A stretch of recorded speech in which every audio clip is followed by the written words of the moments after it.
नमस्ते दोस्तों, myself doctor Vaibhav, associate professor, department of शारीर क्रिया। दोस्तों, लास्ट लेक्चर्स में हमने non respiratory function of respiratory tract देखा था। तो उसमें हमने डिफेंस मैकेनिज्म तक देखा था। तो आज के इस लेक्चर में हम आगे के जो फंक्शंस है उनके बारे में विस्तृत चर्चा करेंगे।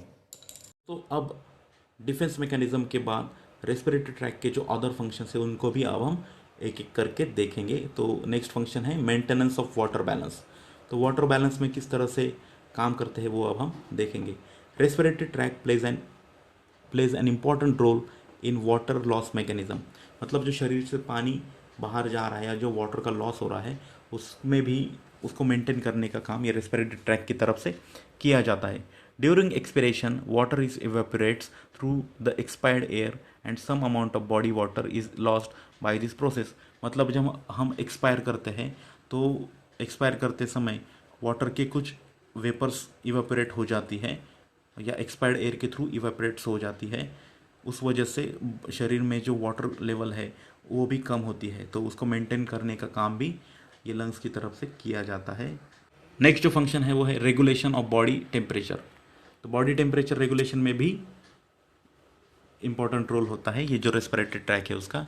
During expiration along with water heat is also lost from the body. मतलब जब हम एक्सपायर करते हैं या एक्सपिरेशन करते हैं उस वक्त वाटर का लॉस होता है, ये हमने देखा, साथ में ही हीट का भी लॉस होता है। This respiratory tract play an important role in the heat loss mechanism. तो उसकी वजह से हीट का भी लॉस हो रहा है शरीर से।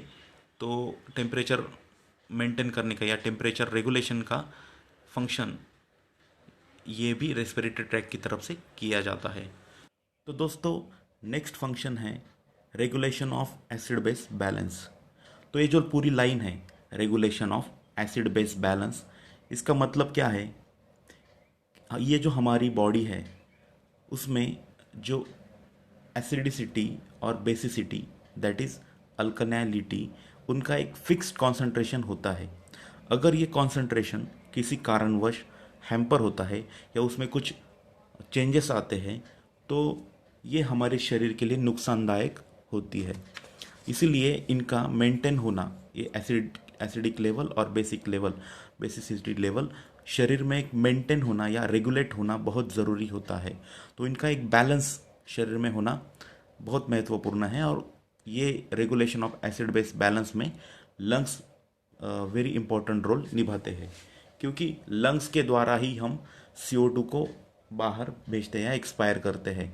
मतलब जब ब्लड में CO2 रहेगा तब वो कार्बन डाइऑक्साइड वाटर के साथ मिलके आगे कार्बोनिक एसिड बनाता है और उसके बाद एक रिएक्शन होती है और जो रिएक्शन का दूसरी तरफ हाइड्रोजन आयन और बाइकार्बोनेट आयन्स बनते हैं। मतलब H+ बना, हाइड्रोजन आयन बना, तो वो आगे चल के पीएच कम होगा मतलब एसिडिसिटी बढ़ेगी। तो ये मेंटेन करने का काम पूरा जो हमारे लंग्स के द्वारा किया जाता है, वो कैसे किया जाता है अब हम एक एक करके उसे देखेंगे। तो lung play an important role in maintenance of acid base balance of the body by regulating the carbon dioxide content in the blood। मतलब लंग्स क्या करते हैं कि ब्लड में एक कार्बन डाइऑक्साइड का नॉर्मल या उसका जो बॉडी के लिए नुकसानदायक नहीं है इतना ही कंसंट्रेशन ब्लड में रहने देते हैं। अगर कंसंट्रेशन बढ़ता है तो उसको वो कार्बन डाइऑक्साइड को बाहर निकालने में मदद करते हैं। So lung play a role in maintenance of acid base balance of the body by regulating the carbon dioxide content in the blood। मतलब ब्लड में CO2 का प्रमाण योग्य मात्रा में रखने का काम लंग्स की तरफ से किया जाता है। Carbon dioxide is produce during various metabolic reaction in the tissue of the body.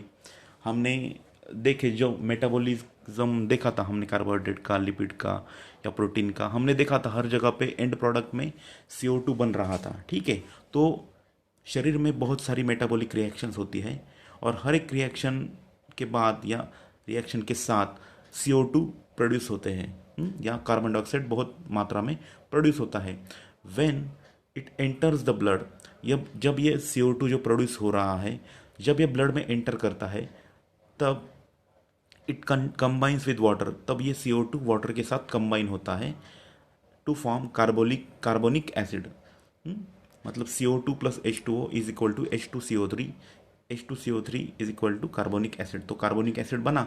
Since carbonic acid is unstable it splits into hydrogen and bicarbonate ion. ये जो कार्बोनिक एसिड अब तैयार हुआ है ये बहुत ही अनस्टेबल होता है।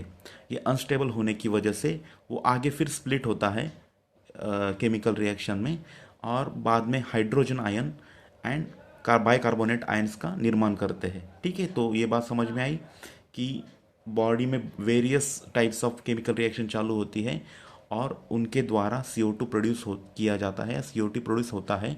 जब ये CO2 ब्लड में मिक्स होता है तब ये पानी के साथ जो ब्लड प्लाज्मा है उसमें जो वाटर कंटेंट रहता है उनके साथ मिक्स हो जाता है। Blood CO2 combines with water, then water के साथ उसका कॉम्बिनेशन होके आगे वो कार्बोनिक एसिड में कन्वर्ट हो जाता है। और ये जो कार्बोनिक एसिड होता है वो बहुत अनस्टेबल होता है। वो अनस्टेबल होने की वजह से वो रिएक्शन कंटिन्यू रखता है और आगे वो स्प्लिट होता है हाइड्रोजन आयन और बाइकार्बोनेट आयंस में। यहाँ तक हमने देखा कि जो मेटाबॉलिक रिएक्शंस से कार्बन डाइऑक्साइड प्रोड्यूस हो रहा है वो ब्लड में आता है, और ब्लड में आने के बाद वो किस तरह से हाइड्रोजन और बाइकार्बोनेट आयन बनाता है। लेकिन जब ये प्रोसेस पूरी रिवर्स होती है लंग्स में, जब CO2 रिमूव किया जाता है बॉडी से, तब क्या होता है, उस वक्त क्या होगा, तो hydrogen ion plus bicarbonate ion give rise to carbonic acid and ये रिएक्शन कंटिन्यू होती है CO2 प्लस H2O में। मतलब CO2 भी रिमूव होता है और साथ में वाटर के वेपर्स इवेपोरेट। हमने देखा कि इवेपोरेशन के द्वारा ये वाटर भी लॉस होता है शरीर से। तो यहाँ पे CO2 प्लस H2O इस तरह से होता है, तो उसे हम अब पढ़ेंगे। Entire reaction is reversed in lung when carbon dioxide is remove from blood into alveoli of lungs. तो H प्लस HCO3 मतलब hydrogen plus bicarbonate give rise to H2CO3 give rise to CO2 plus H2O। As carbon dioxide is a volatile gas, it is practically blown out by the ventilation। ये carbon dioxide जो है वो highly volatile gas है, इसकी वजह से वो तुरंत निकल जाता है बाहर। ठीक है, अब हम ऐसा एज्यूम करते हैं कि जब शरीर में मेटाबॉलिक एक्टिविटीज़ बढ़ जाती है, शरीर में मेटाबॉलिक एक्टिविटीज़ बढ़ जाती है, तब क्या होगा, किसी भी मेटाबॉलिक एक्टिविटी या किसी भी मेटाबॉलिक प्रोसेस में एंड प्रोडक्ट के रूप में हमें CO2 मिलता है, मतलब CO2 तैयार होता है। जब मेटाबॉलिक एक्टिविटीज़ बढ़ती है शरीर में तब CO2 का अमाउंट भी बढ़ता है। कहाँ पे, टिश्यूज़ में। टिश्यूज़ में CO2 बढ़ना शुरू हो जाता है। जब CO2 बढ़ेगा तो अल्टीमेटली ये जो पूरी प्रोसेस हमने देखी कि CO2 with H2O give rise to carbonic acid, then it give rise to hydrogen ion. मतलब जैसे CO2 का कॉन्सेंट्रेशन टिश्यूज़ में बढ़ेगा वो ब्लड के साथ मिक्स हो जाएगा और उसके बाद हाइड्रोजन आयन का प्रमाण भी बढ़ाना शुरू कर जाएगा। और हाइड्रोजन आयन जब बढ़ेगा this leads to reduction in pH, उस वजह से pH कम हो जाएगा। अगर pH कम हो रहा है इसका मतलब क्या, कि शरीर में एसिडिसिटी बढ़ रही है। तो उसको अब हम डिटेल में देखेंगे। When metabolic activities are accelerated more amount of carbon dioxide is produce in the tissue. जैसे मैंने बोला कि जब मेटाबॉलिक एक्टिविटीज़ बढ़ेगी तब वो बढ़ने के साथ ही CO2 का प्रमाण भी बढ़ेगा। उसके साथ concentration of hydrogen ion is also increase. CO2 बढ़ गया, उसकी वजह से हाइड्रोजन आयन का कॉन्सेंट्रेशन भी बढ़ जाता है। This leads to reduction in pH, उसकी वजह से pH कम हो जाता है। Increase hydrogen ion concentration causes increase pulmonary ventilation. मतलब जब हाइड्रोजन आयन का कॉन्सेंट्रेशन बॉडी फ्लूइड में बहुत ज़्यादा मात्रा में बढ़ जाता है उस वक्त इंक्रीज पल्मोनरी वेंटिलेशन, मतलब उस वक्त पल्मोनरी वेंटिलेशन बढ़ जाता है। Pulmonary ventilation is simply the breathing, मतलब ब्रीदिंग बढ़ जाता है।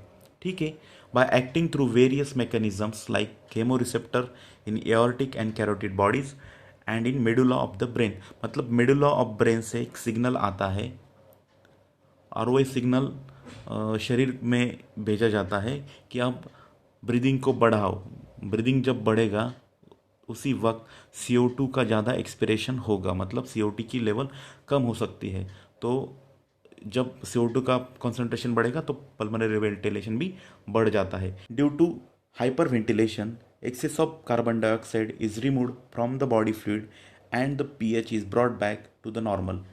जब पल्मोनरी वेंटिलेशन बढ़ेगा या हाइपर वेंटिलेशन होगा, उस वजह से CO2 का बॉडी से बाहर फेंकने का काम भी बढ़ेगा, मतलब removal of carbon dioxide is also increase from the body fluid, मतलब बॉडी फ्लूइड से CO2 का प्रमाण कम होना शुरू हो जाएगा। एंड उस वजह से and pH is brought back to the normal, उस वजह से pH भी नॉर्मल लेवल में लाया जाता है। ठीक है, तो यहाँ हमने वो पूरा मैकेनिज्म समझा कि किस तरह से एसिड बेस का रेगुलेशन किया जाता है। नेक्स्ट जो फंक्शन है वो है anticoagulant function. Mast cell in the lung secrete heparin. जो मास्ट सेल होती है लंग में, वो हिपेरिन का सिक्रेशन करती है। Heparin is an anticoagulant and it prevents the intravascular clotting. तो ये जो हिपेरिन है, हिपेरिन एंटीकोएगुलेंट एजेंट है, और ये हिपेरिन क्या करता है, इंट्रावेस्कुलर क्लॉटिंग, मतलब जो वेन्स है अपनी, उसके अंदर ब्लड को क्लॉट नहीं होने देता है। तो हमें यहाँ याद रखना है कि मास्ट सेल है वो हिपेरिन का सिक्रेशंस करती है, और ये मास्ट सेल कहाँ प्रेजेंट होती है, लंग्स में, और ये heparin act as a anticoagulant agent and that prevents the intravascular clotting. तो नेक्स्ट जो फंक्शन है वो है secretion of angiotensin converting enzyme. तो ये जो एंजियोटेंसिन कन्वर्टिंग एंजाइम है, उसका क्या महत्व है, उसे अब हम देखेंगे। इसे शॉर्ट में ACE भी कहा जाता है। Endothelial cells of the pulmonary capillaries secrete the angiotensin converting enzyme. जो एंडोथेलियल सेल्स होती है पल्मोनरी कैपिलरीज की, वह एक एंजाइम सिक्रेट करती है, उसे कहते हैं एंजियोटेंसिन कन्वर्टिंग एंजाइम। ये क्या कन्वर्ट करता है, तो ये जो एंजाइम है वह एंजियोटेंसिन 1 नाम का जो एंजाइम होता है, उसको एंजियोटेंसिन 2 में कन्वर्ट करता है। और उसका रोल कहाँ पे होता है, रेगुलेशन ऑफ ECF, मतलब एक्स्ट्रा सेलुलर फ्लूइड का वॉल्यूम और ब्लड प्रेशर मेंटेन करने में ये एंजियोटेंसिन 2 का रोल होता है। It converts the angiotensin 1 into active angiotensin 2 which play an important role in the regulation of ECF volume and blood pressure. तो जैसे मैंने बताया कि ये जो एंजाइम है वो एंजियोटेंसिन 1 को एंजियोटेंसिन 2 में कन्वर्ट करता है, और उसका महत्वपूर्ण रोल है regulation of ECF volume and blood pressure में। नेक्स्ट जो फंक्शन है वो है synthesis of hormonal substances. Synthesis of hormonal substances, मतलब हार्मोन जैसे सब्सटेंसेस का सिंथेसिस करना, ये भी उसका एक बेसिक फंक्शन है। किसका, रेस्पिरेटरी ट्रैक का। ठीक है, तो lung tissue are also known to synthesize the hormonal substances like prostaglandins, acetylcholine and serotonin. ठीक है, ये हार्मोनल सब्सटेंसेस प्रोड्यूस करते हैं। कौन से, prostaglandins, acetylcholine and serotonin, which have many physiological action in the body including regulation of blood pressure. ये जो hormonal substances है, उनके बहुत सारे फंक्शंस होते हैं, और एक उनका महत्वपूर्ण फंक्शन उन्होंने बताया है कि for the regulation of blood pressure this hormonal substances are needed. तो इस तरह से हमने जो non respiratory function of respiratory tract, उसे यहाँ पे कंप्लीट किया। मैं आशा करता हूँ कि आपको ये टॉपिक समझ में आ रहे होंगे। Thank you.